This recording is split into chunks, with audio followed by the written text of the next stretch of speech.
খাসির মাংস, বাসমতি চাল, আম, কাঁঠাল, আর কি আনবো? এই কি গো শুনছো? বলি কি কি করছো তুমি? আরে আরে শোনো না, খাসির মাংস লিখেছি 3 কিলো। হ্যাঁ, বাসমতি চাল লিখেছি মোটামুটি ওই 2 কিলো মতন লিখে নিচ্ছি। ও জামাই ষষ্ঠী কালকে, ছোট জামাই ছোট মেয়ে আসবে। হ্যাঁ ভালো করেছো বুদ্ধি করে, আমি এই কারণেই তোমাকে ডাকছিলাম। লেখো লেখো তাড়াতাড়ি লেখো, আর তো বেলা হয়ে যাচ্ছে। আর তোমার যেটা হলো আর কি কি আনবো? শোনো, ভেটকি মাছ লেখো, ছোট মেয়ে কিন্তু ভেটকি মাছ ভালো খায়। ভেটকি মাছ। আর জামাই কিন্তু, ছোট জামাই কিন্তু রসগোল্লা। আর মিষ্টি তো আনবো। লিখেছো? হ্যাঁ। আচ্ছা এবার লেখো গলদা চিংড়ি। আচ্ছা তাহলে এই হলো খাসির মাংস, বাসমতি চাল, আম, কাঁঠাল সবই চলে আসছে। ঠিক আছে, ঠিক আছে। দই দই লেখো, মিষ্টি দই। আরে ওই বরকিও চলে এসছে। বলছি কি, শোন না, ওই জামাই ষষ্ঠী আছে তো, ওই ছোট জামাই আসবে, ছুটকিও আসছে, ওই জন্য এই বাজারগুলো সব আমি লিস্ট করে রেখেছি। ঠিক আছে, তুই কালকে ভোরবেলা একবার টিঙ্কুকে বলবি তো যে সব যেন বাজারগুলো ঠিক কালেক্ট করে এনে দেয়। ঠিক আছে? ঠিক আছে, দাও না, একটু দেখ না কোনো কিছু বাকি আছে কিনা। তাই না? ঠিক আছে? না না ঠিকই তো আছে, আমি আর কি বলবো। আচ্ছা তুই একটু বলে দিস কিন্তু, মনে করে ওই বাজারগুলো কিন্তু ওকে কিন্তু কাল সকাল সকাল গিয়ে করে আনতে হবে। ঠিক আছে বাবা। তা মা, তুমি বড় জামাইকে নিমন্ত্রণ করেছো তো জামাই ষষ্ঠীতে? আরে ওকে আর নিমন্ত্রণ কি করবে, ও তো ঘরের কাছেই থাকে, ওকে এরকম নিমন্ত্রণ করার কোনো ব্যাপার নেই। ওকে তো ফোন করলেও দৌড়ে চলে আসবে। হ্যাঁ ডেকে নেবো। হ্যাঁ ডেকে নেবো, চিন্তা করিস না, অসুবিধা কি আছে। হ্যাঁ বাবা, বাজারও ভোরবেলা করে দেবে। তা বাবা, জামাই ষষ্ঠী তো জামাইদেরকে নিয়েই না, তো তুমি ওকে নেমন্তন্নই করলে না? আরে ওকে নেমন্তন্ন করতে লাগবে না, ও তো ঘরের ছেলের মতনই না, ওকে কি নেমন্তন্ন করবো বলতো? ওসব নিয়ে তুই চিন্তা করিস না। তুই ওকে বলবি সকাল সকাল যেন বাজারটা করে এনে দেয়, কারণ সবাই আসবে তো, ওরা অত দূর থেকে আসবে, বছরে একবার দুবার করে আসে না, ও তো সবসময় আসেও না না। আচ্ছা ঠিক আছে।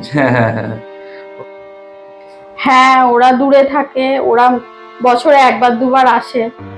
আর তোমার বড় জামাই, সে তো তোমার সব বিপদে আপদে সব সময় তোমার কাছে আসে। আর তোমার ঘরের বাজার করা, তোমার ওষুধ এনে দেওয়া, তোমাকে ডাক্তারখানায় নিয়ে যাওয়া, এগুলো তো ওকে না বললেও ও ছুটে এসে করতে থাকে। সত্যি ও সব সময় তোমার পাশে থাকে বলে ওর আজকে কদর নেই। ওকে নিমন্ত্রণ, ষষ্ঠীতে না নিমন্ত্রণ করলেও ও ঠিক চলে আসবে। তুই এরকম ভাবে কথাবার্তা বলছিস কেন রে? হ্যাঁ, তোর বোনের জামাই সবসময় কি আসে বল না? এই তো বছরে একবার করেই আসে, তাই একটুখানি এই বাজার দেখে তুই এরকম কথাবার্তা বলছিস। আর তোর জামাই মানে আমার বড় জামাই, আমি কি সেরকম জামাইয়ের মতন দেখি? কত আমি নিজের ছেলের মতনই দেখি। তা তুই এরকম, তোর মনে হয় বোনের প্রতি একটুখানি হিংসাই হচ্ছে এরকম দেখে। কেন রে? আমি কি আলাদা দেখি নাকি তোদের দুজনকে? দেখো মা, ছোট বোনকে কেন হিংসা করব? ছোট জামাইকেও আমি হিংসা করি না, আর বোনকেও হিংসা করি না।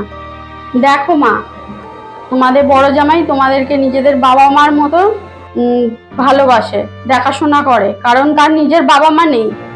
আর তারও তো ইচ্ছা হয় যে এই জামাই ষষ্ঠীতে তোমরা একটা দিন তাকে নেমন্তন্ন করে এনে আপ্যায়ন করবে। হ্যাঁ মা, তুই ঠিকই বলেছিস রে। সত্যি আজকে সব সময় ছেলের মতন আমাদের পাশে থাকে, এরকম ভাবে আমাদের ভালোবাসে, আমরা এটা একবারও কিন্তু ভাবিনি। সত্যি যে আমাদের সব সময় দেখে, কদর করে, ভালোবাসে, আমরা তার কথা একবার মাথাতেই আনলাম না। না না, আমাদের একদমই ঠিক হচ্ছিল না। আজকে আমরা, সে বছরে একবার দুবার আসে জামাই ঠিক আছে, কিন্তু সে সবসময় আমাদেরকে মা বাবার মতো স্নেহ করে, ভালোবাসে, এত একটা থাকে তার আমাদের প্রতি। আমরা তাকে এইভাবে আমরা কেয়ারলেস ভাবে ছিলাম। না না, আমি একটা জিনিস চিন্তা করছি, আমি কাল সকালে জামাইকে কিচ্ছু করতে হবে না, টিঙ্কুকে কোনো বাজার করতে হবে না, ও কালকে আমাদের বাড়ির জামাইয়ের মতনই আসবে। আর জামাইয়ের মতনই থাকবে, ওরকম ভাবেই অ্যাটিটিউড থাকবে। তুমি এক কাজ করো তো, ওই টিঙ্কুর পছন্দের কিছু খাবার বলে, যেগুলো আমি কালকে পছন্দের লেখো। শোনো না, বড় জামাই হচ্ছে দই কাতলা খেতে ভালোবাসে, তুমি বড় দেখে একটা কাতলা মাছ নিয়ে আসবে তো, হ্যাঁ। আমি দই কাতলা রান্না করবো, আচ্ছা। বুঝেছো? আর পনির পনির পনির লেখো, হুম। পনির লেখো। এই শোন না, আর কি খেতে ভালোবাসে বল না, তুই একটুখানি বল, আর কি খেতে ভালোবাসে জামাই বল।